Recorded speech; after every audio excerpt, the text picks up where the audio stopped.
Ya kale yamepita, tazama yamekuwa mapya. Je, ninatakiwa kuanza upya? Karibu katika kipindi chetu kizuri cha Gospel Shift. Uko na mimi Rebecca Mshungu. Niko na mwenzangu Sabri Salmin. Watumishi wa Mungu, karibuni sana. Asante sana. Mmekuwa wenyeji hapa. Na leo tunakwenda kuzungumzia hasa kwenye mstari ambao Mtume Paulo aliweza kuandikia Wakorinto, ile Wakorinto wa pili sura ya 5 mstari wa 17. Anasema hata imekuwa mtu akiwa ndani ya Kristo amekuwa kiumbe kipya. Ya kale yamepita, tazama yamekuwa mapya. Nataka tuanzie hapo. Ya kale yamepita, tazama yamekuwa mapya. Anaposema kwanza ya kale ni yapi? Bwana Yesu asifiwe. Naitwa Jeremia Daniel. Ni mwenyeji kabisa wa kipindi. Ni kweli. Kwanza unapozungumza habari ya kale, naweza nikatolea mfano kwamba hapa duniani tunaishi kwa namna moja ama nyingine. Mfano, mtu anapotoka hatua ya kuzaliwa. Mtoto anazaliwa akiwa mtoto mchanga, anatoka kwenye hatua nyingine, anaanza kutambaa, anatambaa, anasimama, anatoka kwenye stage ya utoto, anaingia kwenye ujana, anakuwa mzee. Kitu ambacho ni halisia kabisa kwamba hawezi kurudi kwenye utoto mtu akishakuwa kijana. Kitu halisi kabisa kwamba mtu akishakuwa mzee hawezi kurudia ujana. Ni vitu vya kawaida ambavyo vinaweza vikaeleweka katika maisha ya ukuaji wa binadamu. Sasa tuelekee katika mambo ya kiroho. Kwamba umezungumza kwa mujibu wa Korinto 2:5-17 kwamba tazama mtu amekuwa ndani ya Kristo, ya kale yamepita, amekuwa mtu mpya. Sasa ya kale hapa ni nini? Ya kale, tunapotazama ya kale, tunazungumzia mtu aliyeishi bila Mungu, au mtu aliyeishi bila kuongozwa na Mungu. Aliishi maisha yake mwenyewe, au aliishi katika giza, aliishi katika mikakati yake mwenyewe, aidha akili zake tu bila Mungu. Yani vitu vyote alivyokuwa anavifanya alifanya bila Mungu. Kwa hiyo tunapozungumzia hayo maisha, ni kama alikuwa anaishi kwenye uovu, alikuwa anaishi kwenye maisha ya machungu, maisha yenye laana, maisha ambayo hayana misingi ya Kikristo. Kwa hiyo tunapozungumza haya kwamba yamepita, ni kwamba huyu mtu amekuja sasa kubadilika baada ya kusikia habari za Yesu. Alafu akampokea Yesu, na baada ya kumpokea Yesu akafata sasa taratibu za Mungu, na akatoka kwenye maisha yake aliyokuwa nayo akaanza kuishi utaratibu wa kimungu. Sawa, mtumishi wa Mungu. Yeah. Mtumishi wa Mungu Ebeneza. Yes. Ya kale ni dhambi tu. Okay. Mimi naweza nikaanza kabisa kabla sijajibu kwamba ya kale ni dhambi tu. Kwanza kwa majina yangu pia naitwa Ebeneza. Karibu sana. Nimekwisha kunitambulisha. Kwa sababu ni mwenyeji. Mwenyeji pia wa kipindi hiki. Kwa hiyo umeniuliza kwamba ya kale ni dhambi tu. Ndio. Ya tunachotakiwa kujua ni kwamba kwanza hapo mstari unasemaje? Kwamba hata imekuwa mtu akiwa ndani ya Kristo. Ina maana maisha ambayo hapo yanazungumziwa ni ya nje. Kwamba kabla mtu hajawa ndani ya nani? Ya Kristo. Ina maana kwamba kuna aina ya maisha ambayo alikuwa anaishi. Sasa yale maisha ndio yanabadilishwa, ndio yanaitwa ya kale. Sasa baada ya hapo yanabadilishwa akiwa ndani ya nani? Ya Kristo. Kwamba sasa maisha yanaanza upya. Mpaka hapo kama ambavyo swali lilikuwa linauliza kwamba mtu akiwa ndani ya Kristo amekuwa kiumbe kipya, ya kale yamepita, sasa yamekuwa mapya. Kwamba nilikuwa nasemaje? Mimi nimekuuliza tu hapo, ya kale ni dhambi tu au kuna vitu vingine? Ya kale sio dhambi tu. Ya kale sio dhambi tu. Kuna vitu vingine pia. Ndo nilikuwa naanza kuelezea kwamba cha kwanza kabisa kuna maisha ambayo yamezungumziwa kwamba hata imekuwa mtu akiwa ndani ya nani? Ya Kristo. Ina maana mwanzo labda mtu alikuwa anaishi maisha ambayo yalikuwa nje ya Kristo. Sasa anaingizwa au anaingia ndani ya Kristo. Kwamba sasa hapo ya kale yamepita na sasa yamekuwa mapya. Hapo ni kila kitu hapo kinabadilika. Mfano, kuanzia kwenye maisha, mfumo wa uendeshaji wa maisha yako, namna utakavyoanza kupeleka mambo yako, kila kitu sasa kinabadilika. Baada hapo kinaanza kufanana na Kristo. Mfano, unaposema mtu akiwa ndani ya Kristo amekuwa kiumbe kipya, ya kale yamepita na sasa yamekuwa mapya. Kuna aina ya maisha ambayo mtu alikuwa anaishi huko nyuma ambayo yalikuwa hayampi Mungu utukufu. Ina maana yalikuwa ni maisha ambayo yako nje ya nani? Ya Kristo. Hapa duniani kuna aina fulani hivi ambayo tunaishi. Hebu naomba tusome kitabu cha Waefeso. Naomba nisaidie hapo mtumishi wa Mungu. Waefeso 2 kuanzia mstari wa 1, wa 2 na wa 3. Nijenge msingi wangu hapo. Waefeso 2 mstari wa 1. Yes. Neno la Mungu linasema, nanyi mlikuwa wafu kwa sababu ya makosa na dhambi zenu, Ndio. ambazo mlizitenda zamani kwa kuifuata kawaida ya ulimwengu huu, na kwa kumfuata mfalme wa uwezo wa anga, roho yule atendaye kazi sasa katika wana wa kuasi. Yes. Ambao zamani sisi sote nasi tulienenda katika yao, katika tamaa za miili yetu, tulipoyatimiza mapenzi ya mwili na ya nia, tukawa kwa tabia yetu watoto wa hasira kama na hao wengine.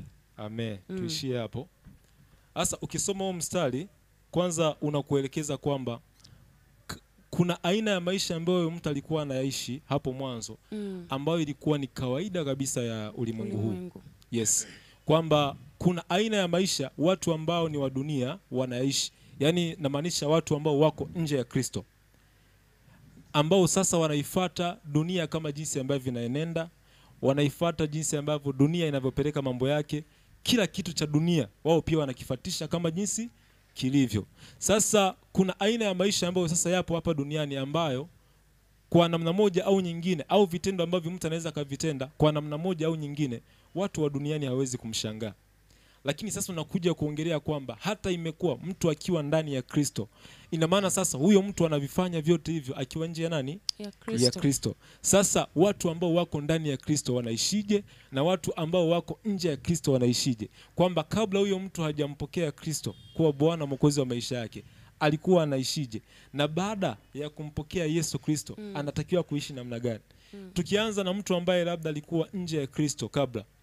Unapotembea katika dunia hii, kuna vitu ambavyo kifanya watu duniani hawakushangai. Mfano, mtu labda akiiba, watu wanajua kabisa ni kawaida. Mtu labda akizini, watu wanajua kabisa ni kawaida. Mtu akisema uongo, wanaweza akasema ni kawaida. Na vitu vingine vibaya vibaya mtu akivifanya, inaweza kuonekana kama vile ni kitu ambacho ni cha kawaida kabisa. Sasa hayo ni aina ya maisha ambayo watu ambao wanaifuata dunia au watu ambao hawako ndani ya Kristo wanaweza kuwa wanaishi, au ndivyo ambavyo wanaweza kuwa wanayapeleka maisha yao. Ina maana mtu akitenda dhambi ambaye yuko nje ya Kristo, watu hawezi kumshangaa na haonekani kama vile anatenda kitu cha ajabu. Sometimes watu kama hao sometimes labda wanasifiwa kwa sababu labda mtu anazini sana, anasifiwa kwa sababu mtu anafanya hiki na hiki, anasifiwa. Lakini sasa unapoingia ndani ya Kristo, maisha yako yanabadilika. Ndio hapo sasa tunakuja kwenye msingi kwamba hata imekuwa mtu akiwa ndani ya Kristo, tazama ya kale yamepita na sasa yamekuwa mapya. Ina maana aina ya maisha yote ambayo alikuwa anaishi huko mwanzo, maisha ya uovu, maisha ya kwenda sawa na dunia, maisha ya kuamua kila kitu ambacho anakitaka yeye kwa matakwa yake binafsi au kwa faida zake binafsi, yanaishia hapo. Baada ya hapo sasa mtu anatakiwa kuanza maisha mapya akiwa ndani ya Kristo. Ina maana kuna aina ya maisha ambayo wanaishi watu ambao wako ndani ya Kristo, ambao ni tofauti na maisha ambao wanaishi watu ambao wako nje ya Kristo. Labda niongeze kwamba alipozungumza je, ni dhambi tu? Labda kwa kuongeza kwamba unazungumzia maisha, unajua mtu anaweza sema maisha tu ya kulala au kufanyaje. Yaani anapozungumza maisha, anazungumza hadi unabadilika kwenye maongozi unayokuwa unatenda. Yaani wewe unaongozwa na Mungu sasa. Kwamba hata kazi zako unazotaka kufanya kuna wakati zitakulimiti. Kama ulikuwa unafanya kazi za kwenda baa, sasa utakuwa Roho Mtakatifu atakwambia au Yesu anakuambia hivi, huku baa ni sehemu yangu. Kwa hiyo ni vitu kama hivyo. Ulikuwa ni mtu ambaye unauza madawa ya kulevya, sasa umempokea Yesu, kule hapata kuhusu tena. Kwa hiyo ni sehemu moja wapo na hizo ambazo unakuwa umebadilishwa. Sio tu dhambi, yani ni kwamba zile vitu ambavyo unavifanya ambavyo havina misingi ya Mungu, tayari utakuwa umefanyaje? Umebadilika kule. Kwa hiyo utafanya vitu ambavyo vina uhalali. wa kimungu. Yeah, kwa maana kwamba mwenendo wako wote wa maisha kwanza unabadilika kuanzia hapo. Pamoja na kwamba kuna vitu tunavifanya ambavyo viko sawa na watu wengine ambao hawajaokoka. Mfano labda kazi huwezi kusema kwamba nimeokoka basi niache kazi. Labda kuna kazi maalum ambao wanafanya watu ambao wameokoka. Watu wanawaza hivyo. Hapana. Kazi unaendelea kupiga kazi kama kawaida. Sema tu labda kwenye matokeo kuna vitu ambavyo vinabadilika. Kwa sababu kuna favor ya kimungu ambayo unakuwa unaipokea kwenye kazi zako. Yaani unapata msaada wa kimungu. Anakusaidia pale ambapo labda usingeweza kufanya, Mungu anakusaidia. Pale ambapo ungeshindwa unasaidia kuweza kushindwa. Kwa sababu umetoka kwenye ulimwengu wa kawaida, ulimwengu ambao sometimes kushindwa labda ni kawaida. Umeingia sehemu nyingine sasa ambayo watu kwanza kushindwa, yani haitakiwi kuwa ni sehemu ya matamko yako. Hata kama kitu huoni kama kinaenda, yani nataka utamke tu nini? Ushindi. Kwa maana unabadilishwa mwenendo mzima wa maisha yako, mfumo mzima wa maisha yako, matendo yako yanabadilishwa, kila kitu kinabadilishwa. Hapo mtumishi, kwenye kubadilishwa kila kitu. Kwa mfano nitolee mfano, mtu anafanya kazi let's say bar. Kama ambavyo mwinjilisti Jeremia alikuwa amezungumza hapa. Kampokea Yesu. Familia yake na kila kitu inategemea kazi hiyo. Mtumishi amesema Yesu hayuko bar. Anaanzaje huyu? Baada ya kuwa amempokea Yesu, sasa maisha ya kale ndo hayo, yuko anafanya kazi bar. Yes. Amempokea Yesu. Anaanzia wapi? Je, nampasa aache kazi sasa au inakuwaje? Kitu cha kufanya, unachotakiwa kufanya, kwanza unapompokea Kristo kuna nguvu ambayo unaipokea. Tunasema tunapokea uwezesho wa Roho Mtakatifu. Sasa huyu Roho Mtakatifu anakuongoza katika maeneo yote ya maisha yako. Kuanzia mwenendo wako, kuanzia kusema kwako, na maisha yako yote kwa ujumla. Yeye ndo anakuwa anakufanyaje? Anakuamlia. Ina maana kama kitu sio sahihi, atakwambia kwamba bana, hili eneo sio sahihi. Na kama kweli una uwezo wa kuisikia ile sauti ya Roho Mtakatifu, basi atakuelekeza cha kufanya katika hilo eneo. Either atakwambia toka, na akishakwambia toka uwe na uhakika basi labda kuna maelekezo mengine ambayo anaweza kawa amekupa tena. Kwamba sasa nakutoa hapa, nenda kafanye hiki. Lakini kitu cha kuzingatia ni kwamba ambacho mtu anatakiwa kuzingatia ni amani ndani ya moyo wake. Kwamba sasa mimi nimejua, nimeokoka. Je, hapa ambapo nafanya kazi ni sehemu sahihi ambayo natakiwa kuwepo? Mfano, mimi labda nilikuwa na duka pia, nauza sigara. Je, mimi kama mtu ambaye nimeokoka natakiwa kuuza sigara? Sasa dhamiri ndani yako itakwambia kwamba kwa sababu nimeokoka, nimebadilishwa, kuna hiki na hiki na hiki labda sitakiwi kufanya. Sasa unatakiwa ufanye sawasawa na vile ambavyo unaelekezwa, au sawasawa na vile ambavyo unajua kabisa hii issue itampendeza nani? Mungu. Kwa sababu tunachofanya tunavua ule uhalisia wa maisha yetu, au tunavua kufuata matakwa yetu wenyewe, halafu sasa tunaanza kufuata mwongozo wa nani? Wa Mungu mwenyewe. Sasa Mungu, je, uwe una uhakika kwamba Mungu atakapokuja anakukuta labda uko ba, je, atafikiana wewe kwamba mwanangu ni shughuli njema, endelea kufanya? Au nina duka langu labda nakutwa pale labda nauza sigara, kwamba sasa Yesu anakuja anashuka hapo ananikuta nauza sigara, je, ni kitu ambacho Yesu ataafiki? Kwa hiyo amani ndani ya moyo wako na jinsi ambavyo utakuwa unamuelewa zaidi Mungu ndiye ambaye itaamua aina ya maisha sasa, au aina ya maamuzi ambayo utachukua katika eneo hilo. Niongeza hapa kwamba Yesu anakuja duniani. Umeshamsikia habari za Petro. Petro alikuwa ni mvuvi, sawa? Alikuwa ni mvuvi, mtu wa kawaida kabisa, na shughuli zake alikuwa ni mvuvi. Ndio. Kwa hiyo Yesu anapokuja duniani sasa kuokoa watu au kuhubiri, alimkuta ule Petro ni mvuvi kule. Na Yesu hakutaka kumbadilisha moja kwa moja kumtoa kwenye shughuli zake. Isipokuwa Yesu anamuomba ile boti yake kwamba nifanye kuihubiria, nikafanye kutoa injili. Na Petro akampa. Hapo Petro wakati ule hajamtambua kwamba hata ni Yesu. Lakini baada ya kumpa akasikia habari zile, akanena habari za Kristo, akahubiri watu kuhusu kutubu kwa sababu ufalme wa Mungu umekaribia. Anamaliza pale, anamwambia Petro nifuate. Sawa? Akamwambia, kuanzia sasa hivi wewe hautakuwa mvuvi tu wa samaki, bali utakuwa mvuvi kwa ajili ya watu.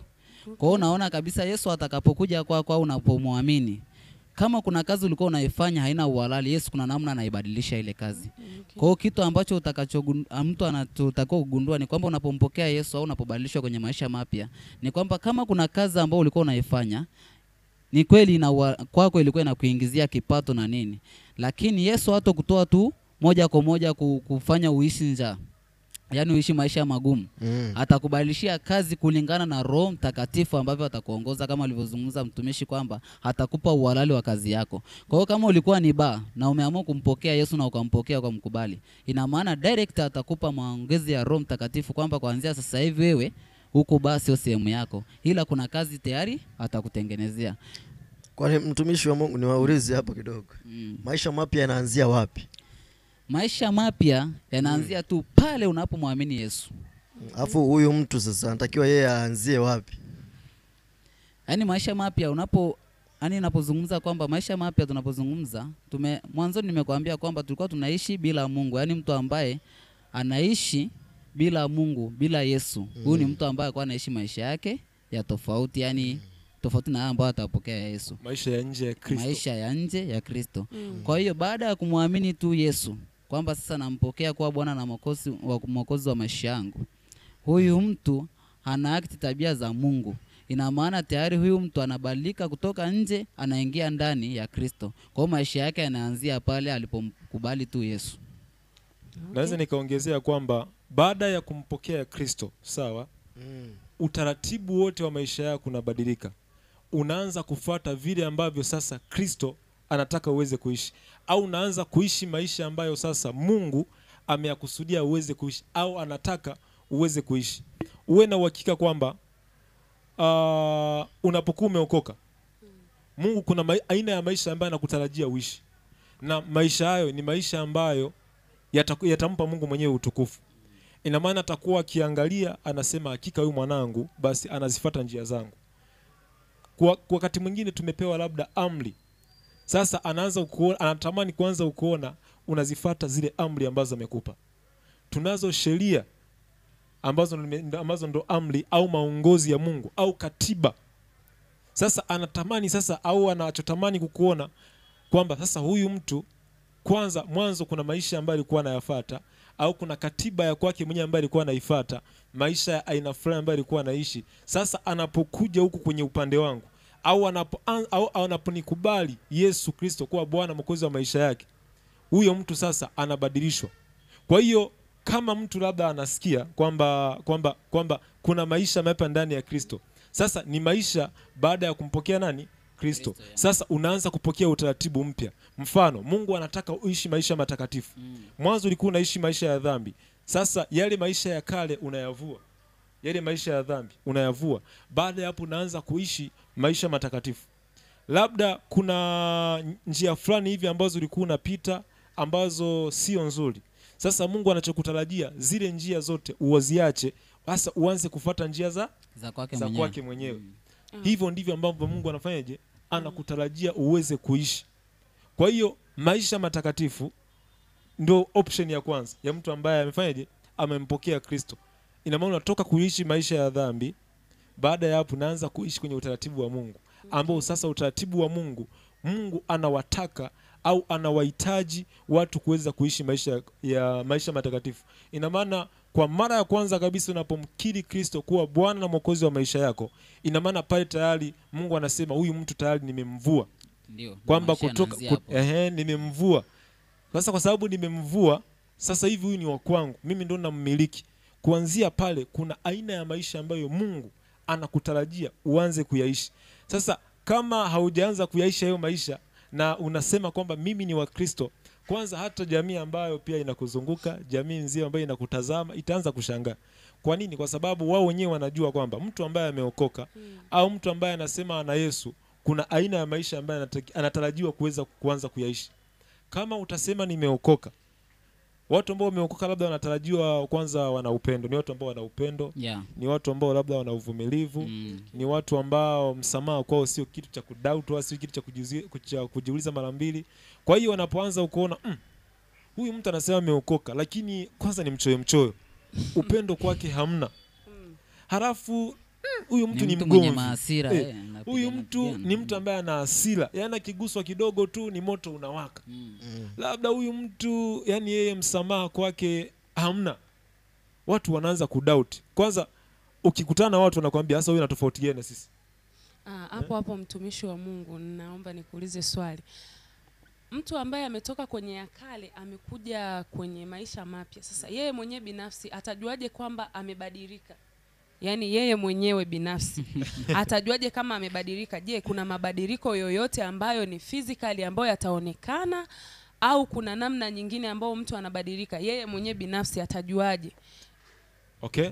Kitu ambacho atajua kwamba maisha yangu yamebadilishwa, kwanza tunaposema tumemkiri Yesu kuwa Bwana na Mwokozi wa maisha yetu, tunampokea kwa njia ya Roho. Okay. Sawa? Sasa hiyo Roho sasa tunapokuwa tumempokea Yesu kwa njia au katika Roho hiyo, yale mabadiliko yanaanzia kwanza ndani. Sawa? Kwa nini? Kwa sababu unaposema kwanza huyu mtu ni mchoyo, hicho sio kitu ambacho labda kinaanza tu kwamba huyu mtu anaanza kuonekana ni mchoyo. Hayo ni maisha ambayo yameanza ndani. Yes. Okay. Ndani kwenye nafsi. Mando kuna maamuzi, kuna hiki. Sasa ndani yake pakishabadilishwa. Kile ambacho kitakuwa kinaanza kudhihirika nje, kitaanza kumwakilisha nani? Kristo. Mfano, mtu ili aonekane kwamba labda ni mchoyo, ina maana kuna kitendo ambacho ametenda, si ndio? Ndio. Hasa kama kuna kitendo ambacho ametenda, uwe na uhakika hicho kitendo hakijaanzia wapi? Hakijaanzia nje. Ila kimeanzia wapi? Ndani. Baada ya hapo sasa ndio kimedhihirika wapi? Nje. Kwa hiyo maisha mapya, unaposema nimempokea Kristo, unapokea maongozi mapya. Okay. Yesu, neno la Mungu linasema kwamba labda tunda la Roho ni upendo, ni msamaha, uvumilivu, utu wema. Kwa hiyo unapokuwa unasema umempokea Kristo, watu wanatakiwa waanze kuyaona hayo mambo kwako. Okay. Sasa huyu mtu ambaye anakuwa amezoea kuyaishi yale maisha ya kale, inakuwaje? Labda kuna kitu ambacho kitamfanya aendelee kuyaacha haya taratibu, au inakuwaje? Kwa sababu ni ngumu sana mtu kuacha tabia za zamani. Ni kweli kabisa. Sasa inakuwaje? Kwa sababu kuna muda mwingine unakuta mtu anamisi yale maisha na nini. Inakuwaje sasa hapa anaweza kuyaishi haya maisha mapya baada ya kuwa ya kale yamepita? Sisi watu ambao tumeokoka au watu ambao wameokoka wana katiba ambao wanaifuata. Okay. Katiba ambayo tunaifuata ni neno la Mungu. Sasa unaposema kwamba nimeokoka, unachotakiwa kuanza kufanya ni kuanza kulisoma neno la Mungu. Okay. Kwa hiyo ya kale yakipita inatakiwa mtu awe ameokoka, ndio ya kale yanapita. Mtu kwanza kitu ambacho mimi ambacho nimeshajiwekea au kitu ambacho hasa hii ni kwa mjibu wangu mimi. Okay. Sawa. Ya kale hayajapita mpaka kwanza yale mambo ambayo ulikuwa unayafanya mwanzo umeamua kuyaacha. Yani ndio hicho kitu ambacho nilikuwa ninasemea. Inakuaje yani mtu huyu ambaye sasa ndio ameshaanza kuyaishi hayo maisha mapya, anafanya nini ili kuyaacha hayo ya kale? Ndio kitu ambacho nilikuwa nasema kwamba unaposema nimeokoka, sawa, unatarajiwa kuanza kuishi maisha mapya. Na hayo maisha mapya unayapataje au unayajuaje? Unayajua kupitia neno la Mungu. Okay. Kwa hiyo unapoendelea kulisoma neno la Mungu, kuna kanuni ambazo zinakuonyesha kwamba sasa wewe unatakiwa kuishi hivi, unatakiwa kuishi hivi. Lakini kitu cha kujua au kitu cha kujivunia ni kwamba wewe unapokuwa umempokea Kristo kuwa Bwana Mwokozi wa maisha yako, mpaka hapo anakuja ukaa ndani yako, na haufanyi kwa kujitahidi wewe binafsi. Unawezeshwa kuweza kushinda kile ambacho usingeweza ukishinda. Okay. Kwa kawaida mtu kama amezoea pombe, sio rahisi kumwambia kwamba acha pombe kwa siku moja. Sawa? Yes. Lakini kadri atakavyoendelea labda kuhudhuria ibada, kulisoma neno la Mungu, kuna yale maisha yanaanza kuondolewa kupitia nguvu ya Roho Mtakatifu au kupitia nguvu ya Mungu mwenyewe. Neno la Mungu linasema sisi tunashinda zaidi ya kushinda, lakini sio kwa nguvu zetu sisi au sio kwa kujitahidi kwetu sisi, lakini ni Mungu mwenyewe ambaye anatusaidia. Okay. Tunapokea uwezo. Ukisoma neno la Mungu linasema wale kwamba Mungu amesimama mlangoni anabisha hodi. Wale ambao wanampokea, sawa, anawapa uwezo. Sawa, anawapa uwezo wa kufanyika sio kwa nguvu zako wewe binafsi, au sio kwa nguvu zangu binafsi, au sio kwa nguvu za mtu yeyote. Kwa hiyo unapokea uwezo. Ule uwezo sasa ndio unakusaidia. Mungu mwenyewe anakusaidia kushinda dhambi. Hakuna anayeweza kushinda dhambi kwa nguvu zake mwenyewe binafsi. Hayupo katika dunia hii. Na kitu kingine ninachotaka kujua ni kwamba huyu mtu anatoka kwa mara moja tu huku, au kuna process anatakiwa kuzifuata? Maisha ya kiroho ni maisha ambayo yanaendelea. Maisha ya wokovu sio maisha ambayo yamestuck, kwamba umefika sasa leo umetua kabisa, umekaa umetulia unasubiri unyakuo. Unasubiri Bwana ashuke.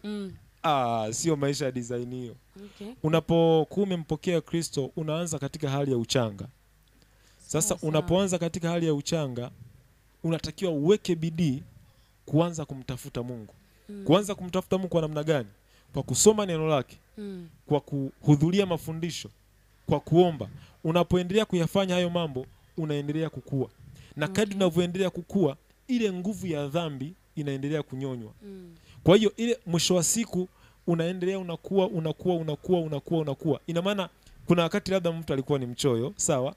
Kuna neno lipo hapo kwa ajili ya hicho kitu. Kwa ajili ya hicho kitu. Labda mtu alikuwa hana upendo, kuna neno liko hapo kwa ajili ya eneo hilo. Kuna mtu alikuwa hana uvumilivu, kuna neno liko hapo. Kila kitu kina neno, sawa? Kwa hiyo kadri utakavyoendelea kujifunza na kujifunza na kujifunza na kujifunza, yale mambo sasa yanaendelea kuumbika ndani yako. Kama ulikuwa hauna upendo, upendo unaanza kuumbika ndani yako. Ina maana hapo tayari umeshinda. Unapelekwa level nyingine. Labda ulikuwa ni mchoyo, ule uchoyo unaondoka. Ulikuwa ni mtu mwenye hasira sana, ile hasira inaondoka. Kadri siku zinavyoenda, kadri unavyoendelea kukua, kadri unavyoendelea kuweka bidii kumtafuta Mungu, kuendelea kuomba, kuendelea kulisoma neno, kuendelea kuhudhuria mafundisho, ndivyo unavyoendelea kukua na kukua na kukua, kuendelea kumjua Mungu zaidi na kuendelea kulia wokovu kila wakati. Mwisho wa siku sasa wanakuona umekomaa, au wanakuona ni mtu sasa ambaye anaweza kumwakilisha Mungu hapa duniani. Watu wanapokutazama wanamuona Kristo. Watu wanapotazama maisha yako wanamuona Kristo. Wanapotazama usemi wako wanamuona Kristo. Wanapotazama mwenendo wako wanamuona Kristo. Kila eneo la maisha yako unamwakilisha nani? Kristo. Yes. Mtumishi wa Mungu, mwinjilisti kabisa. Unawezaje kumshauri mtu ambaye yupo huko nje, haya ya kale bado yeye kwake hayajapita, lakini sisi nia yetu au dhumuni letu ni kwamba kuwaleta hawa watu katika Kristo? Wewe unaweza ukamshauri nini huyu mtu ambaye yuko huko nje? Binafsi kwamba mtu afanye nini, yani namshauri ili hayo ya kale yaweze kupita. Ili ya kale yaweze kupita. Kwanza naweza nikamwambia kama anasikia habari za Kristo mara nyingi na hajaamua kuchukua maamuzi. Nataka leo niseme na mtu mmoja labda ananitazama.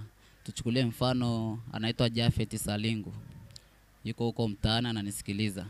Unajua haya maisha ya kawaida huwa tunasikia sana habari za Yesu.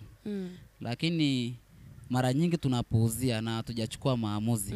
Lakini nataka nimwambie Jafet kwamba akiwa katika hali ya ujana asitazame kwanza, kwa sababu hapa duniani bwana vijana wana tabia moja, wanasema tunakula kwanza ujana. Sasa wokovu baadaye. Tunavunja mifupa. Lakini mara nyingi anasikia habari za Yesu na hata wakati mwingine anaenda makanisani. Unajua wanaendaga makanisani Watu wanaenda makanisani na hata Jafet inawezekana shayo kwenda kanisani. Labda alienda kwa mtazamo kuangalia kama kuna dada mzuri aende naye, au kuna vitu anavikuta kule labda anavitamani, lakini wakati mwingine nafsi inakataa. Sasa kuna Yesu anapokuja, kwanza anakuja kumfanyia mtu personal certification kwanza, yeye mwenyewe amtakase ndani yake. Aelewe kwamba yeye mwenyewe anatakiwa kutakaswa. Kwa hiyo Jafet naweza nikamwambia hapo uliko, kwanza ruhusu akili yako kwamba itakaswe kwanza, alafu muamini Yesu. Alafu haya maisha ambayo unayajua wewe, yote unayojua huko duniani kwamba yana starehe, unaweza ukafanya starehe zote kwa namna ya kumpenda Kristo. Mfano labda wewe ni unapenda nyimbo za muziki, mfano bongo flavor na nini, unapenda kuimba. Sasa ukimpokea Yesu, alafu ukaja pale kanisani kwetu, kwa mfano pale kanisani kwetu Jafet, huwa tuna drums, yani huwa tunaimba.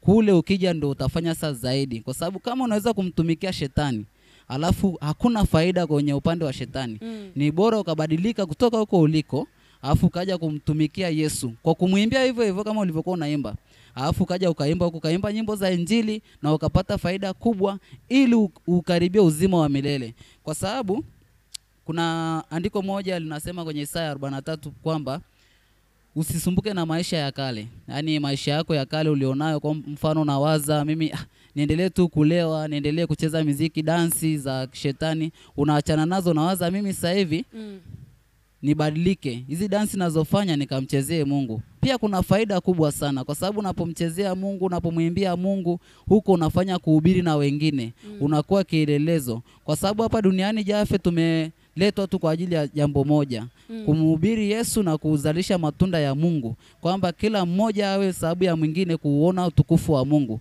kila mmoja amfanye mwingine kuona uzima wa milele. Kwa hiyo kama utakubali Jafe hapo uliko na ukakubali kumpenda Yesu, utakuwa sababu hata ya familia yako wewe kuona ufalme wa Mungu. Utakuwa sababu ya wewe hata ya nchi kuona Mungu. Yaani kwa sababu mtu mmoja tu anaweza akabadilisha kila kitu. Kwa hiyo Jafe pamoja na mimi nilipompokea Yesu, nimeona faida nyingi, na ndio maana leo nipo hapa kwenye studio kusema habari hizi za Mungu. Yaani nafanyika baraka kwa namna hii. Unajisikiaje Jafe ukaja siku moja hapa ukahubiri habari za Yesu? Naweza ikawa ni jambo zuri sana kwako kwenye maisha yako, na ikawa ni matunda mema kuliko ambavyo utakuwa na huko duniani. Huko duniani mwisho wa siku utaenda jehanamu, huwa kuna moto wa jehanamu wa milele kule. Lakini ukija kwa upande wa Yesu, tuna uzima wa milele ambapo wewe utamsifu Mungu ukiwa duniani, na baadaye ukiondoka uzima wa milele kule utaendelea kusifu. Kwa hiyo nakushauri tu Jafe, nakushauri kama kijana mwenzangu, usubiri mpaka uwe mzee. Yaani kwa sababu ukitegemea wewe mzee uje ukamhubiri Mungu, inakuwa umeshapoteza nguvu nyingi sana. Yaani wewe utakuwa ushapoteza nguvu kiasi kwamba utajiuliza haya mambo ningefanya. Mfano tu nizungumzie watu ambao wamemhubiri Mungu.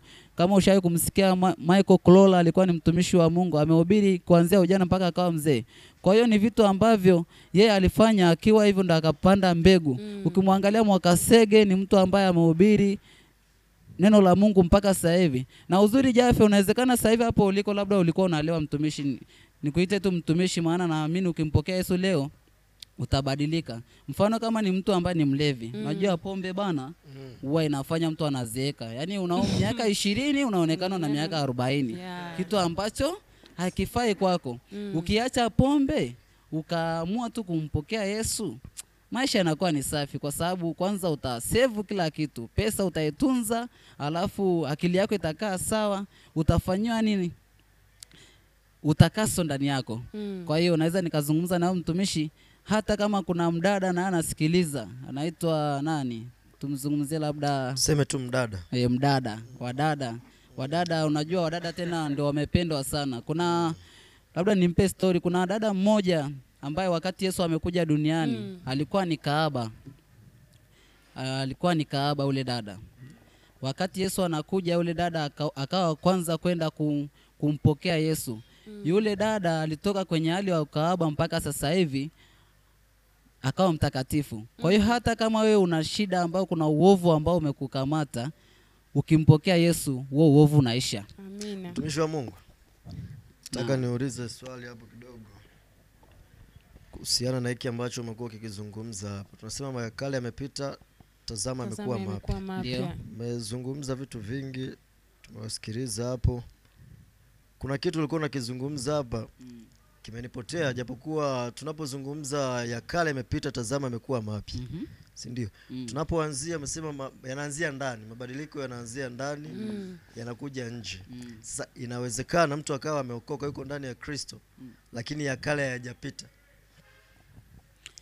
Ya hapo tunaweza tukazungumza kwamba mtu anapompokea Yesu, yani unapompokea Yesu au mtu yoyote akimpokea Yesu sasa hivi, sio kwamba maisha yanabadilika saa hiyo hiyo. Kwa hiyo kinachoanza yani utaratibu wa kuanza kubadilika ni mchakato. Lazima utakuwa kwenye neno. lazima kuna vitu ulikuwa unavifanya, unazini, sawa? Hauwezi ukaacha kwa wakati huo huo, lazima ufanyie mchakato. Ulikuwa unaenda gesti mara 5 kwa siku, utaanza kusikia ndani yako Roho Mtakatifu anakuambia hiki unachokifanya sio sahihi, utaenda hata mara 2. Kadri unavyoendelea kujifunza neno la Mungu na kadri unavyoendelea kushiriki na watu wa Mungu waamini sasa, kwa sababu ukitoka huku duniani ukampokea Yesu, ina maana tayari unakuwa mshirika wa kanisani au unakuwa na watu wa Mungu. Kwa hiyo utakuwa vitu vingi unavyojifunza ni vya Mungu. Ina maana kama ulienda kwenye dhambi mara nyingi, utakuta muda wako unaopoteza au unaopeleka muda wako kwa Mungu, hautokaa tena kwenye yale mambo ambayo unaona yafanya. Kwa hiyo lazima utaendelea kubadilika taratibu taratibu. Kama ulikuwa unakunywa pombe, unakunywa bia 10, utaacha moja, hivyo mwisho wa siku unaacha kabisa. Kwa hiyo unafanywa mchakato ndani yako taratibu taratibu, na mwisho wa siku unaonekana moja kwa moja mtu huyu amebadilika. Mimi kitu cha kuongeza hapo kwamba mtu anaenda kanisani lakini bado hajafanyika maisha ya kuwa mapya, bado ya kale yale yalikuwa bado hayajapita. Yes. Kuna kitu ambacho hapo mwanzo kabisa nimekisema kwa mjibu wangu mimi.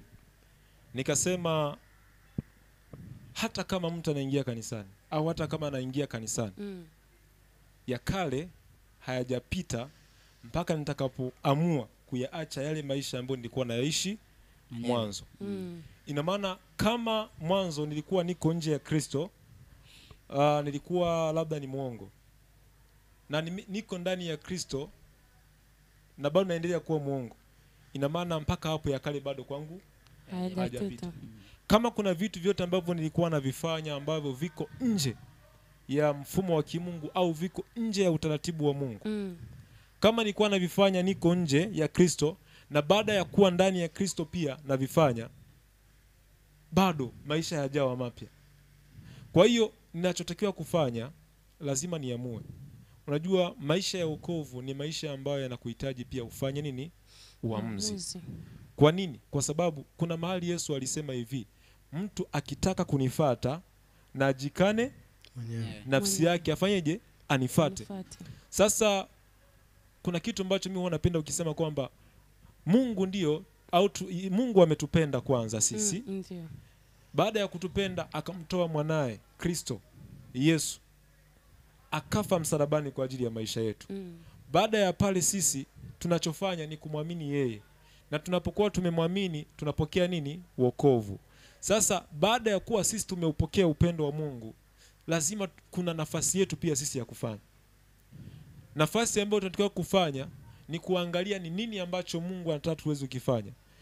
Kuna mahali kwenye neno la Mungu panasema Mungu anawapenda wale wanaompenda na wale wanaomtafuta kwa bidii watamuona. Sasa unaposema unampenda Mungu au unaposema unampenda Yesu au unaposema unazifuata kanuni zake na sheria zake, lakini hautendi yale ambayo anakuagiza. Yaani unaposema mimi ni wa Kristo, halafu hautendi yale ambayo anakuagiza uyatende, mpaka hapo bado wewe hujawa wa Kristo. Unaposema kuwa follower wa Kristo, ina maana unafuata kile ambacho anakuelekeza. Kama anasema umpende, unaposema unampenda Mungu, huwezi kusema unampenda Mungu halafu bado ukawa unafanya uovu. Hauwezi ukasema unampenda Mungu halafu bado ukawa unaishi maisha ya dhambi. Wewe unasema labda ninasema nimeokoka, au mtu fulani anasema ameokoka. Unaposema nimeokoka, neno la Mungu linasemaje kwa habari ya maisha yangu? Labda nasema neno la Mungu linasema nisizini, lakini bado nazini. Neno la Mungu linasema labda nisishuhudie mtu uongo, bado nashuhudia uongo. Neno la Mungu linasema neno lolote lililo ovu lisitoke kwenye midomo yangu. Ina maana usemi wangu tu unaweza kumtambulisha kwamba mimi ni wa Kristo au sio wa Kristo. Sasa wakati naendelea na hayo maisha ambayo hayampi Mungu utukufu, mpaka hapo bado sijabadilishwa, hata kama nipo kanisani. Lakini siku nitakayoamua sasa kusema mimi ni wa Kristo, na aina ya maisha ambayo nayachagua kuanza kuyaishi ni maisha ya kumwakilisha Kristo, ni maisha ya kumfuata Kristo, ni maisha ya kuzifuata kanuni au maongozi ambayo Mungu amenipa kuweza kuyafuata, hapo ndipo sasa naweza kuanza kuhesabika kwamba sasa yale ambayo yalikuwa ni ya kale kwangu yamepita, na sasa nimepokea mwongozo mpya au nimefanyika kuwa mpya ndani ya Kristo. Lakini ni mpaka nimeamua kuanza kuyaishi mapenzi ya Mungu, kuanza kuishi maisha matakatifu na kuacha dhambi, kuanza kuzifuata njia za Mungu vile ambavyo Mungu ananielekeza niweze kufanya. Siku nitakapoanza hapo sasa, mimi mwenyewe nina kila sababu ya kusema kwamba hakika nimebadilishwa, au hakika mimi ni wa Kristo. Kwa sababu unajua kila mmoja anajua kabisa kwamba hata kama mtu anaingia kanisani, au hata kama mtu anaingia kanisani, anajua kabisa kwamba mimi mpaka hapa mimi ni wa Kristo au mimi sio wa Kristo, kwa sababu ya aina ya maisha ambayo mtu anayachagua kuyaishi. Mfano, kama mtu ametoka labda kufanya kitu fulani ambacho hakina utukufu mbele za Mungu, unajua kabisa kwamba hapa leo kweli nimeyakanyaga. Na kwa sababu nimeyakanyaga, kama una hofu ya Mungu ndani, kuna kitu cha kufanya. Ina maana unaomba nini? Toba kwa Mungu ili akusamehe. Lakini sasa kuna mtu mwingine labda yupo kanisani ndio, lakini bado hata kama akifanya kosa hasikii hukumu ndani, labda hasikii kuhukumiwa ndani, labda anaona tu kawaida na anaendelea kufanya bila shida. Huyo mtu kwa namna yote ya kale bado hajapita. Lakini siku ya kale yakipita na yakaanza akaanza kuishi maisha mapya ambayo sasa ndio yako ndani ya Kristo. Kwa sababu tumeshasema mwanzo kwamba tunapoongelea maisha ndani ya Kristo ni maisha ambayo yanamwakilisha Mungu, au ni maisha ambayo yanampendeza nani? Mungu. Unaposema hata imekuwa mtu akiwa ndani ya Kristo, ina maana hapo nazungumzia watu wawili. Kuna mmoja yuko ndani ya Kristo, halafu na mwingine yuko nje ya Kristo. Sasa yule ambaye yuko nje ana namna yake ya maisha ambavyo anayapeleka. Halafu kuna huyu ambaye yuko ndani ya Kristo pia kuna namna yake ya maisha ambavyo anafanyaje? Anayapeleka. Kwa hiyo utofauti kati ya watu hao wawili lazima ufanyeje? Uwepo. Kwa hiyo hata kama leo utaamua kumpokea Kristo, hata kama leo nimeamua kumchagua Kristo, basi lazima kuna aina ya maisha nianze kuyaishi na kuna aina ya maisha niache kuyaishi au kuendelea kuyaishi. Yani kwa kuongeza hapo ni kwamba sababu unapozungumza kuokoka au kumpokea Yesu sio tu kwenda kanisani. Yani kama alivyozungumza mtumishi hapa kwamba usimuone tu mtu labda anaenda kanisani, anahudhuria ibada, anatoka, anaingia kwamba ameshampokea Kristo. Hapana. Kinachoonesha kwamba mtu amempokea Kristo ni baada ya maamuzi yake, halafu anatenda kwamba ana Roho Mtakatifu tu ndani, unaanza kumwambia njia unayofanya au kile unachokifanya sio sahihi na umfanya kutubu. Kama alivyozungumza kwamba unapoona kabisa mimi niko kanisani na nimeokoka na nimempokea Yesu, lakini kuna dhambi umeifanya, kinachofanya sasa kwamba kujulikana wewe umeokoka ni mtu ambaye unakumbuka kwenda kufanyaje? Kutubu. Ni lazima ujue kutubu. Ni lazima ukumbuke kufanya rehema. Unaungama dhambi zako kwamba mimi hapa Bwana nimekosea. Kwa hiyo unasikia Roho Mtakatifu anakuhukumu. Lakini kuna ule mtu yupo kanisani kama ni desturi kama kuwepo. Huyo mtu hajaokoka wala hajampokea Yesu. Kwa hiyo ukimuona hata anafanya vile vitu lazima utamuuliza, kwa sababu kwa Mkristo na kuokoka ni kama tuseme ni vitu viwili tofauti. Kwamba mimi nimekuwa dini ya Kristo, lakini kuwa mwokovu bado sina wokovu. Kwa hiyo mtu anaishi kwenye Ukristo lakini tabia zake ni za nje. Kwa hiyo lazima na hilo ulielewe. Kwamba huyu mtu anaweza akawa yuko kanisani, anahudhuria madhehebu mbalimbali, lakini kila anachokiakti yeye ni tofauti na kila ambacho kinahitajika. Yaani kwa ufupi kuna watu wanakuja tu kanisani kuzurura. Yaani mtu anakuja tu kanisani tu, yaani ni kama anatembea. Kama desturi tu kwamba anavyoenda sehemu ya makongamano, anaenda kwenye mikutano kusikiliza, lakini akitoka hana alichokifuata pale. Kwa hiyo ni utofauti. Kuna tofauti ya kuhudhuria kanisani katika wokovu na kutofauti wa kuhudhuria kama kuzurura. Hiyo ndio ambayo tunaita yuko nje lakini yupo kanisani. Yaani kuna mtu anaweza kawa yuko kanisani lakini hajaokoka. Hiyo ni kabisa, ni real yani, ipo.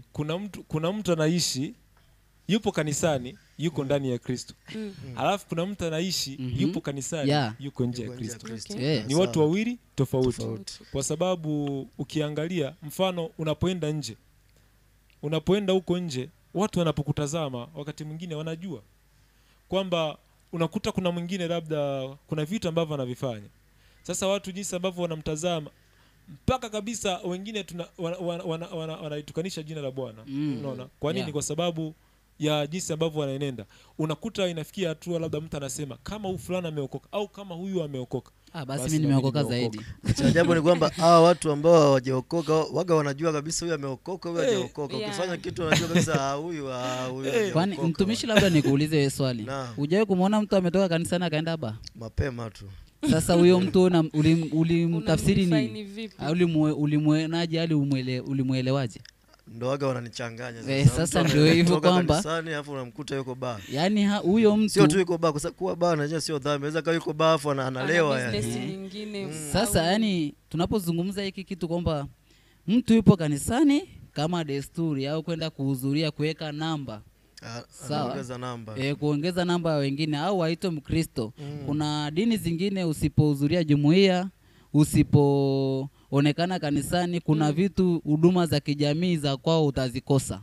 Okay. Kwa hiyo anakuepo kule ili asikose huduma za za kikanisa, kijamii. lakini ndani yake hakuna anacho yani akti Okay, yale matendo ya mtumishi Yesu. wa Mungu. Mm.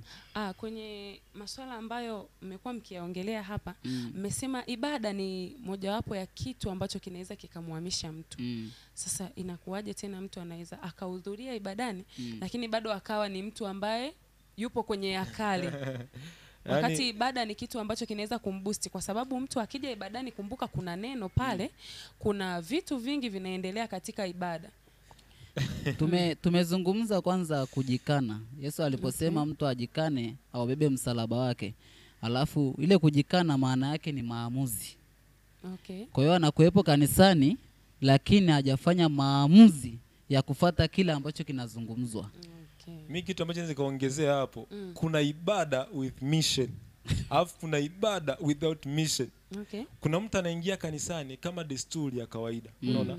Halafu kuna mtu mwingine ambaye anaingia kanisani kwa ajili ya kutafuta neno la kumsababisha aweze kutoka sehemu moja ya maisha Kwenda sehemu kwenda nyingine. sehemu nyingine. Okay. Hao ni watu wawili tofauti. Kuna mtu ambaye anaingia kanisani, akishatoka tu kanisani au akishauacha mlango wa kanisa, ukimuuliza leo umejifunza nini, Hakumbuki chochote. hana anachokumbuka. Ina maana huyo huwezi kusema kama ameenda ibadani. Huyo ameenda kutalii, kuangalia majengo, kusikiliza miziki, kudansi, kuruka. Baada ya hapo amefanyaje? Ametoka. Anaondoka. Lakini kuna mtu ambaye anaenda ibadani, kwanza amekusudia kwamba ninapoenda ibadani nahitaji nipate kitu cha kwangu cha kuweza kunisaidia au kuniboost kwenda hatua nyingine ya maisha yangu. Hao ni watu wawili tofauti. Okay. Huyu mmoja ambaye yeye hana cha kujifunza katika ibada, hana cha kufanyia kazi katika kila ibada ambayo anaingia, yaani yeye anaingia tu kama desturi na kutoka. Huyo huwezi kumlinganisha na yule mtu ambaye anaingia akiwa na cha kufanyia kazi. Mfano, mtu anaweza kawa labda na mahali ambapo anaandika kwamba, kwa sababu tuwe na uhakika kabisa tunapoingia pia kanisani, sio kwamba kila ambacho anasema mtumishi ni cha kwako.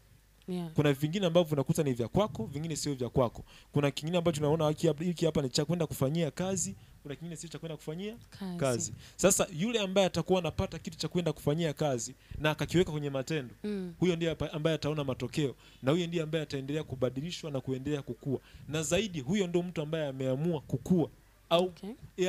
ameamua kukua au kukulia wokovu au ameamua zaidi kumjua Mungu. Mtumishi wa Mungu, Naam. mimi nina swali hapo kidogo. Na ni kama vile naiona hatari ya haya maisha mapya. Mimi ninawezaje kushinda hatari za maisha mapya, kutoka kwenye yale maisha ya kale kuingia sasa kwenye haya maisha mapya? Kwa sababu kwa namna ambavyo nimejifunza kutoka kwenu, kuna wakati inaweza kukubidi kuachana hata na company ambayo ulikuwa nayo. Kuna wakati labda ndugu wanaweza wakakutenga. Na shindaji hizo changamoto, na shindaji hii hatari kuelekea kwenye haya maisha mapya?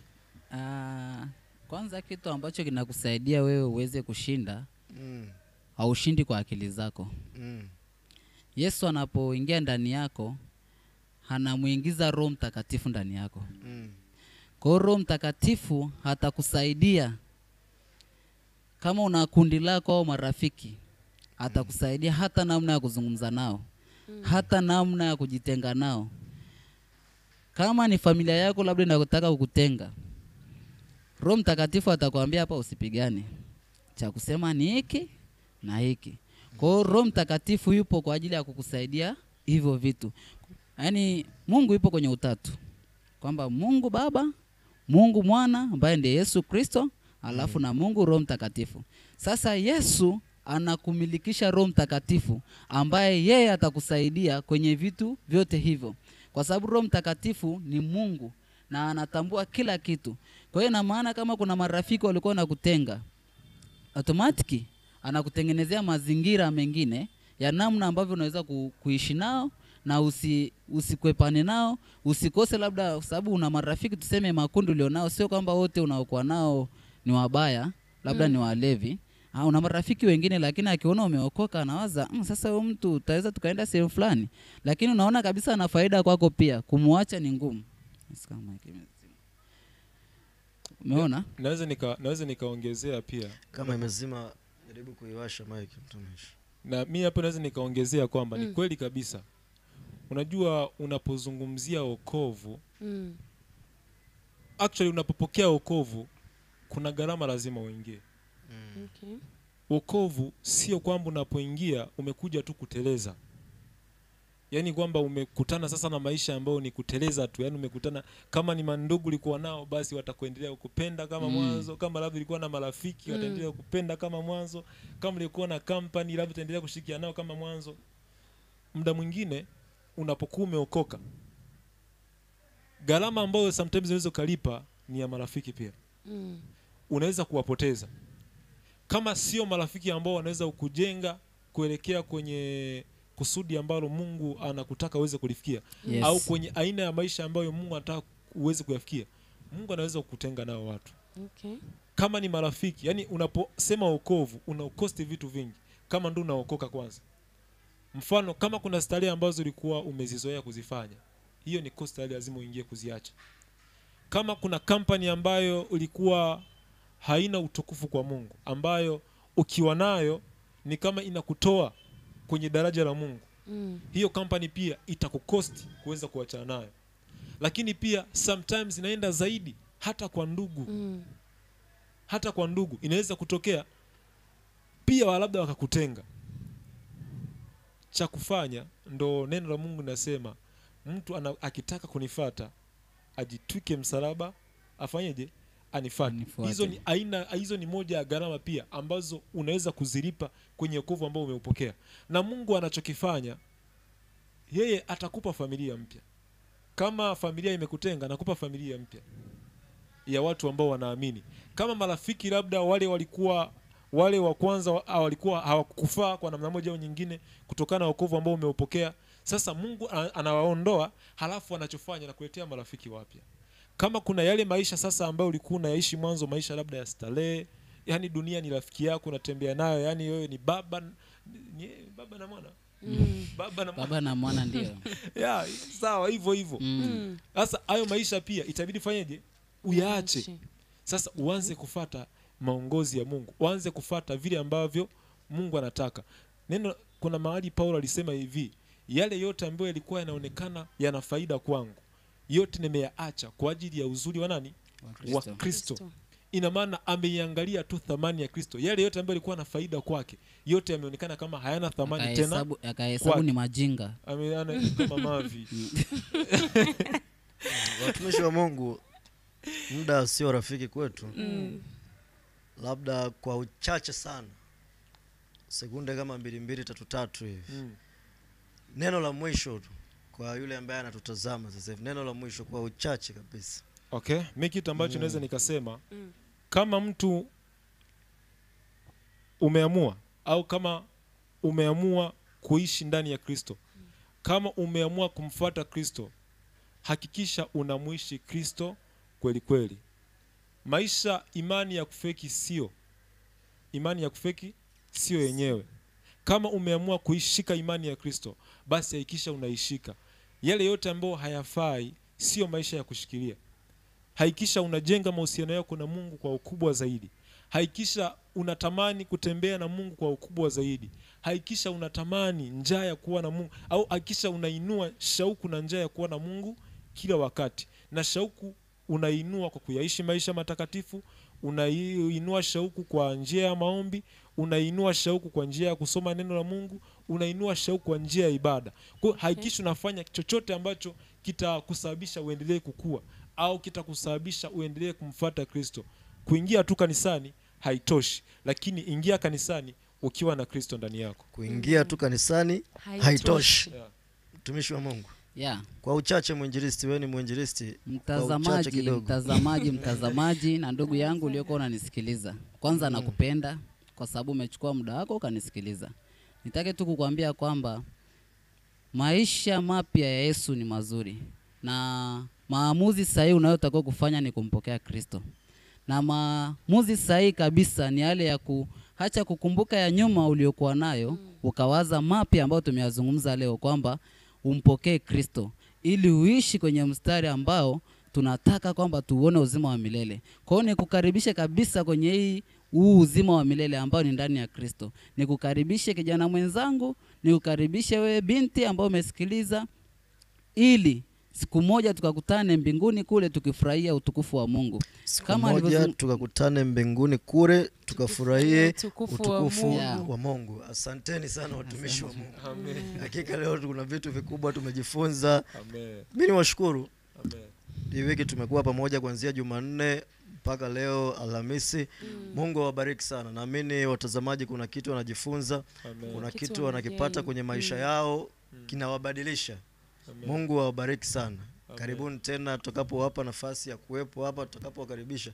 Msisite tena kuwepo. Amen. Asante, labda nikaribishe kwanza watu kanisani na kuabudia kwa sababu kesho ni Ijumaa na tuna ibada pale PWCT. Kama nilivyosema mimi niko chini ya mtumishi wa Mungu Bishop Filipo na tuna ibada siku ya kesho saa 10:30 na ni maombi, lakini pia yanafanyika maombezi kabisa pale kwa mtu mwenye shida mbalimbali, ataombewa kabisa. Mtumishi wa Mungu atakuwepo pale Bishop Filipo. Njoo ambao una shida yoyote ile, unatamani kuokoka, uje pale Nata. Utampata mtumishi pale na watu wa Mungu wako pale, utapata kila ambacho unakitaka. Kwa hiyo nikukaribishe sana siku ya Ijumaa, lakini pia hata Jumapili tunakukaribisha kwenye ibada zetu ni saa 3 mpaka saa 7. Ibada ambayo utaona habari ya Roho Mtakatifu, jinsi Roho Mtakatifu atakavyokusaidia kwenye maisha yako. Karibu sana. Yes. Amina. Basi mpaka hapo mtazamaji wetu, hatuna cha ziada tena. Tukutane tena siku ya Jumanne kwenye kipindi kama hiki mahali hapa. Kipindi ni Gospel Shift kila siku ya Jumanne na Alhamisi kuanzia saa 2 kamili. Mungu akubariki sana. Tunawapenda. Amen. Asanteni sana.